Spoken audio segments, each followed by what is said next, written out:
Hello, नमस्ते, प्रणाम। YouTube channel पे आप लोगों का स्वागत करती हूँ मैं सुनीता सिंह अपने न्यू ब्लॉग में। हाँ दोस्तों, फागुन आने वाला है, होली। एक फगुआ गीत लेके आए हैं, जैसा लगे कमेंट बॉक्स में ज़रूर बताइएगा। चला चली भाभी हो गंगा या सननवा या हो रे लाल। चला चली भाभी हो गंगा या सननवा या हो रे लाल।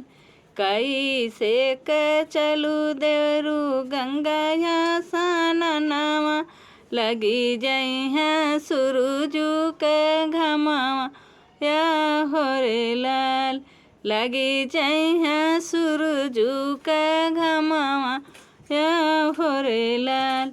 काढ़ी ले तू भाभी हो पतरी गुगुटावा, काढ़ी ले तू भाभी हो पतरी घुघुटावा।